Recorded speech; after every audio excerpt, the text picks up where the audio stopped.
So thank you very much సమయం ఇచ్చినందుకు. So చెప్పండి సార్, ఎందుకు కాళేశ్వరం కూలింది? ఇప్పుడు power point presentation Zee Telugu స్టూడియోలో పిజి శాస్త్రి గారు ఇవ్వబోతున్నారు సార్. నేను మొదటిగా వింటున్న ప్రేక్షకులకు, చూస్తున్న వాళ్ళకి నా కృతజ్ఞతలు. టైం నాకు తక్కువగా ఉన్నా 3 రోజుల్లో నేను వెళ్ళిపోతున్నాను. భరత్ గారు జీటీవీలో ఒక టాక్ ఇవ్వాలి. ఈ మేడిగడ్డ బ్యారేజ్ ఎందుకు కూలింది, ఎందుకు ఫెయిల్ అయింది, ఒక 2 పియర్స్ ఎందుకు దెబ్బతిన్నాయి, తర్వాత ఈ ప్రస్తుతం ఉన్న పరిస్థితుల్లో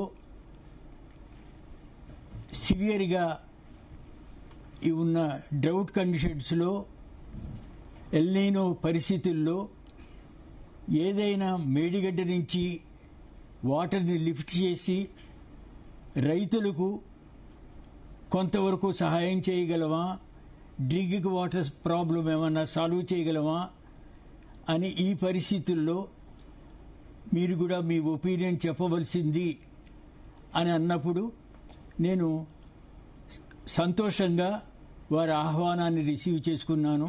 వారికి నా కృతజ్ఞతలు.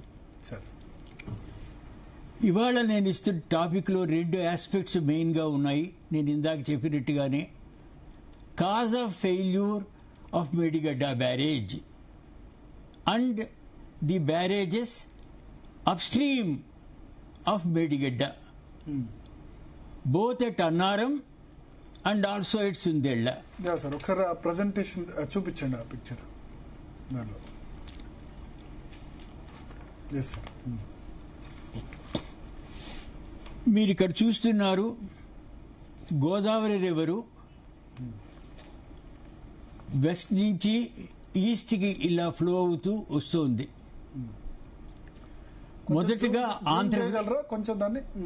మొదటిగా తెలంగాణలోకి ఎంటర్ అవ్వగానే కనపడుతున్న పెద్ద ప్రాజెక్టు శ్రీరామ్ సాగర్ ప్రాజెక్టు. దానికి డౌన్ స్ట్రీమ్న 2016-17లో కంప్లీట్ అయిపోయిన ఎల్లంపల్లి బ్యారేజ్, ఎల్లంపల్లి డ్యామ్ కూడా ఉంటున్నారు ఈ మధ్య.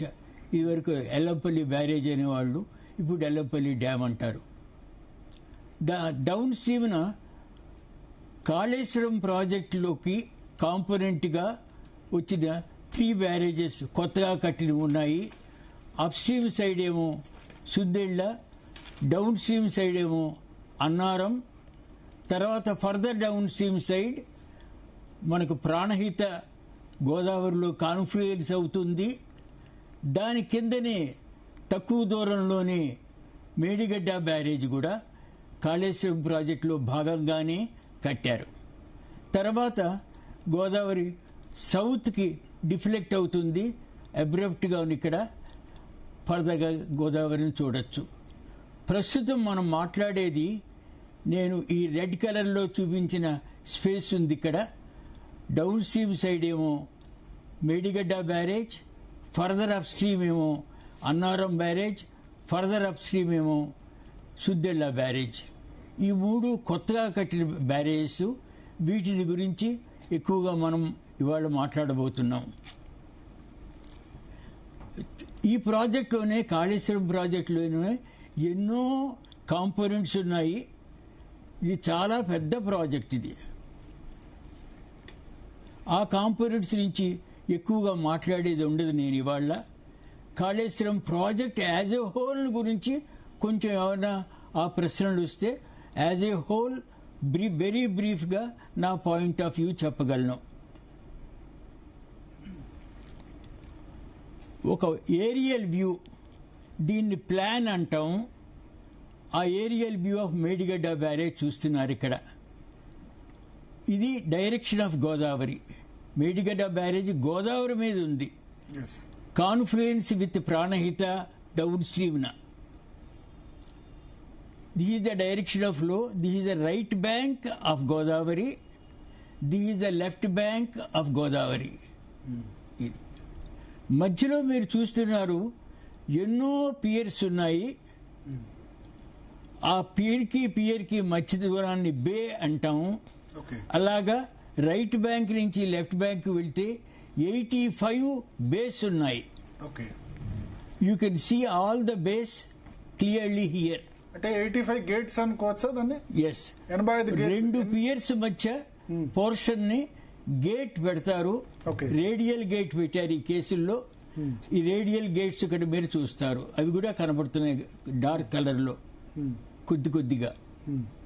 ఆ గేట్లు ఓపెన్ చేసినప్పుడు Godavari water up stream side నుంచి డౌన్ స్ట్రీమ్ కి ఆ బే ద్వారానే కిందకి వెళ్తుంది.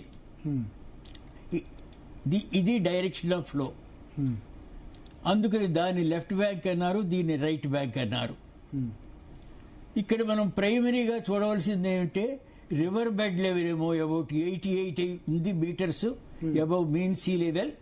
ప్రతిసారి నేను మీన్ సీ లెవెల్ అనడం. మీన్ సీ లెవెల్ అంటే సముద్ర మట్టానికి ఎంత ఎత్తులో ఉంది, ఎంత ఎత్తులో ఆ ప్లేస్ ఎంత ఎత్తులో ఉందన్నదాన్ని మీన్ సీ లెవెల్ అంటారు. అంతే. సముద్ర above mean sea level. Above mean sea level సముద్ర మట్టానికి ఎంత ఎత్తులో ఉంది అది. ఫర్ ఎగ్జాంపుల్ హైదరాబాద్ ఇప్పుడు 500 అడుగుల ఎత్తులో ఉంటుంది కదా. 500 నో, హైదరాబాద్ యావరేజ్ ఏమో అబౌట్ 450 to 500 మీటర్స్.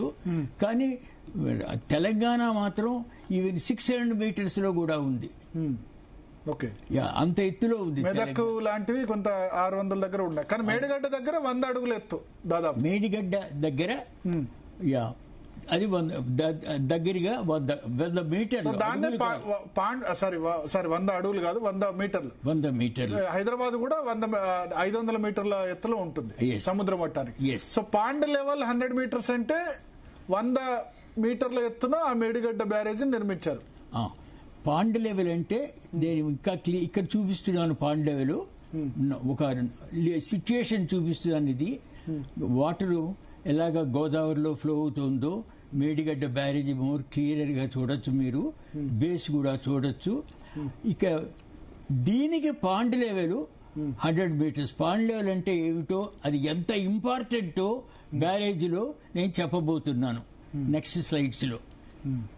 ఈ బే అన్ని విడిగా మీరు చక్కగా చూడొచ్చు. ఆ పియరు డౌన్ స్ట్రీమ్ సైడ్ ఏమో ఎత్తు తగ్గించడానికని అక్కర్లేదు కాబట్టి అంత ఎత్తు అలా తగ్గించుకుంటూ స్ట్రక్చర్ యొక్క వెయిట్ తగ్గుతుంది, లోడ్ తగ్గుతుంది బ్యారేజ్ మీద. తర్వాత కాస్ట్ కూడా బాగా రెడ్యూస్ అవుతుంది.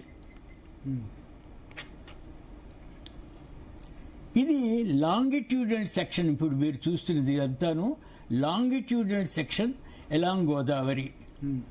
ఇక్కడ మీరు ఏం చూస్తారంటే మెయిన్ గాను గోదావరికి అప్స్ట్రీమ్ ఇది క్రెస్ట్ ఇక్కడ మిడిల్ ఆఫ్ ది బ్యారేజ్. ఇది దాని మీద గేట్స్ పైకి కిందకి వెళ్తూ ఉంటాయి. ఓకే. అందుకనే క్రస్ట్ గేట్లు అంటారా దాన్ని?